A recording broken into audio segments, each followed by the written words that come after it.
Everyone likes a nice glass of water, don't they? It's lovely to have sometimes if you've had tea and coffee or hot chocolate, whatever your favourite normal beverage is. Sometimes it's just nice to have a glass of something much simpler. Water. It seems so pure and good for you. It quenches your thirst. Those sugary drinks we know are wrong and carbonated up with all sorts of nonsense in them, whereas a simple glass of water just sometimes more than any other drink does the trick, doesn't it? But the question is, where are you getting your water from and what's in it? We now know, of course, and many people have known this for a long time, that tap water, the water that's pumped down the pipes coming to us, is not perhaps as healthy as we once thought or were indeed led to believe. The water, which is effectively a lot of it is wastewater that's been treated, and not quite sure what it's been treated with, what has actually been taken out and what is being put in.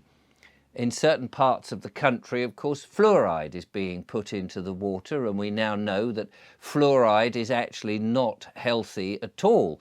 And in fact, it's as much as it's supposed to be good for your teeth and for children's teeth, the research is showing that actually that is not true. And it's a deliberate policy to make us unhealthy, which is quite startling, really. Why would anybody want to put stuff into the water supply that was unhealthy?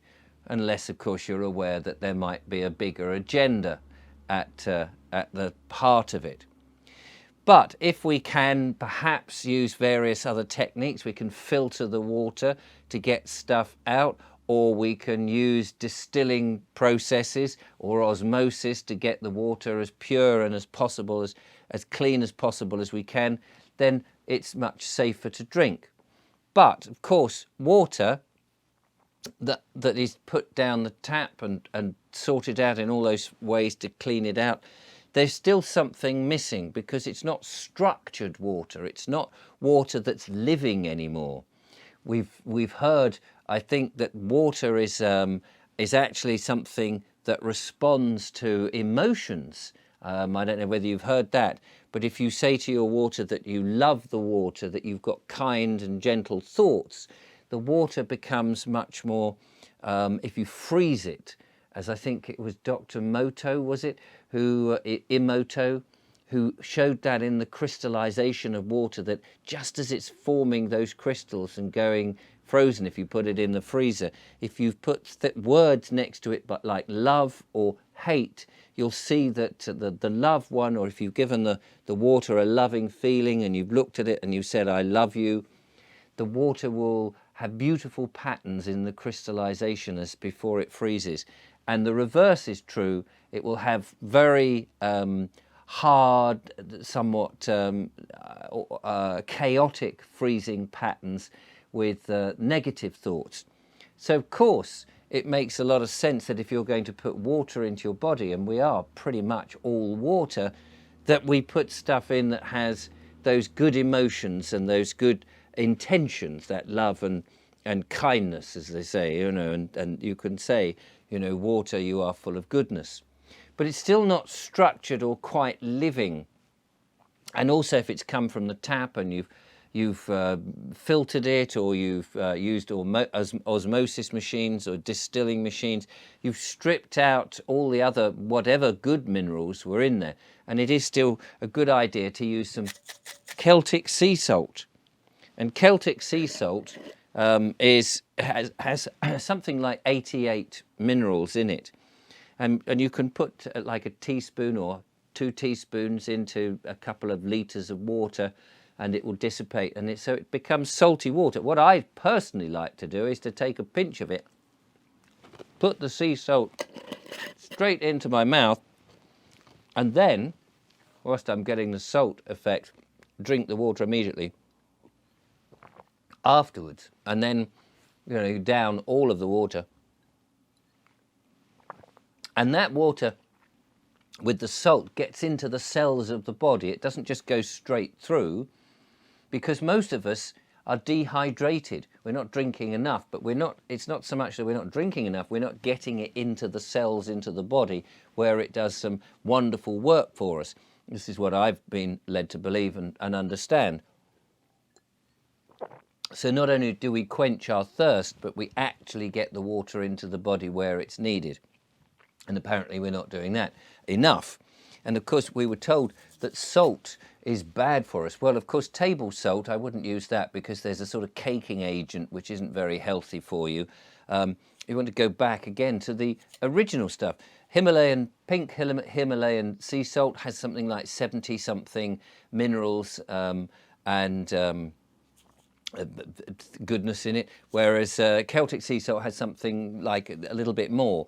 And you might say, well, what is the difference other than that? And from what I understand is the Himalayan sea salt once was in the bed of the sea, but now it's at the top of a mountain, and so it's kind of very pure because it's not been affected by all the nonsense that's been pumped into the atmosphere, but it's quite old. Whereas the Celtic sea salt is fresher, although of course it may be subject to what's in the sea. So presumably it's being manufactured now as in the purest form as possible, at least one would hope so. So getting our water is absolutely essential, and putting back the minerals that it would naturally have. Now, I've made reference to the fact that it's not living and it's not structured. And why is that? Because it's stationary a lot of the time, and it's in our pipes, and it goes from being a living source of water that was once splashing through the aquifer and through the rocks and coming out of the springs, fresh, moving, spiraling around in its own vortex and living, to being effectively very much stagnant, where it's no longer has that vibrancy that it once had. And it struck me that really and truly what we should be doing perhaps is reinvigorating and discovering and making available the old springs that we used to have all over the place. And they're still there, but we've just turned our backs on those for convenience again. It's very convenient to be able to turn on a tap, which is great for things like washing up and washing the car and cleaning your windows and all of that. But for drinking, for our health, perhaps it would be good to turn back to some of those springs. Now, Julia and I recently were up in Buxton, and we had some of the beautiful Buxton water that came splashing out of the fountain. There, as you go into the centre of Buxton, there is a fountain, and it comes out warm. It probably is about 11 degrees, something like that, or maybe a bit more than that. It comes out warm, and you think, wow, this is tepid water rather than really cold water that you get out of the tap or that you put into the fridge and stuff. And why is that? But that's because it's deep. It comes from deep underground where there is a constant temperature. And it does come out warm, which can be a bit disconcerting, but it's running and it's picking up all the proper good minerals, and it would be nice to find them. Now, I've got here a pile of OS maps, the Ordnance Survey maps, and in the old Ordnance Survey maps that you can get, as I used to do, walking and heritage and travelling about and looking at interesting places in the landscape, often you would see in the old maps, and particularly some of the older maps, they would mark where the springs were, because people in the old days very much liked to go and visit the springs. They were sacred places, and they probably still are, depending on your beliefs and stuff. They had certain cures. Some of them would cure eye problems, the legends were. Some of them would cure other ailments that you had. And I think the Ordnance Survey maps are absolutely amazing, because we're very lucky in this country. The amount of detail that has been surveyed and then reproduced in these maps is just beautiful.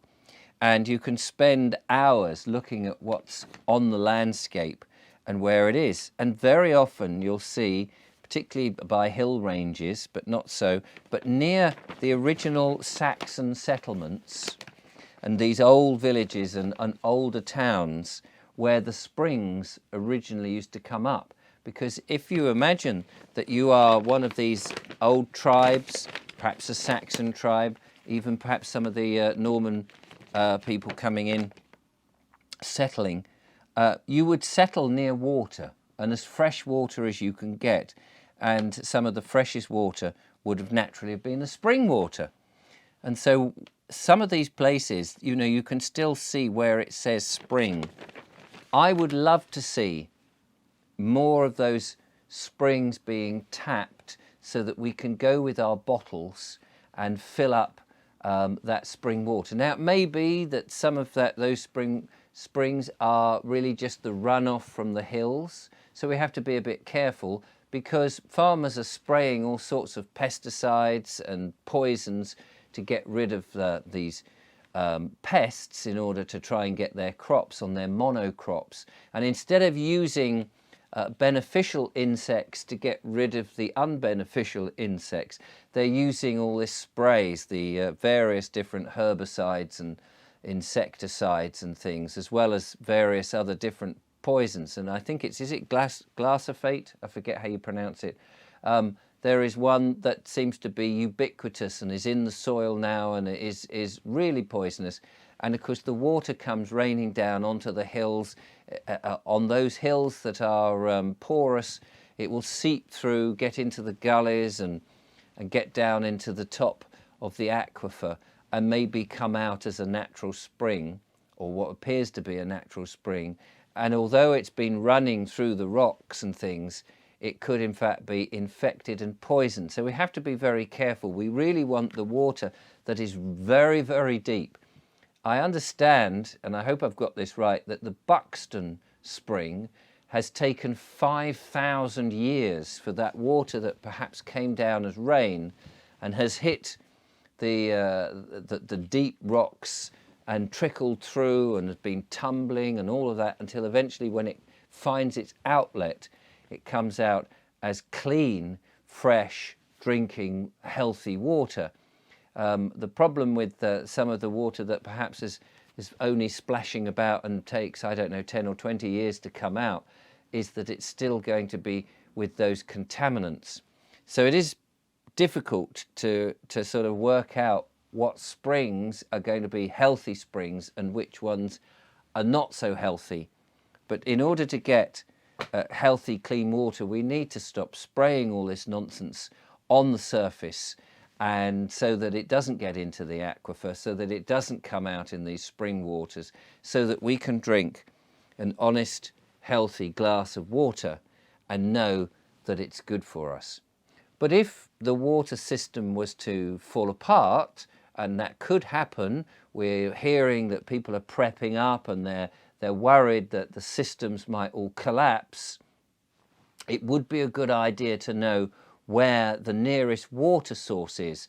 We've become very complacent, thinking that water always comes out of our tap and that we'll always get it. Well, the one thing we can't survive for very long is water.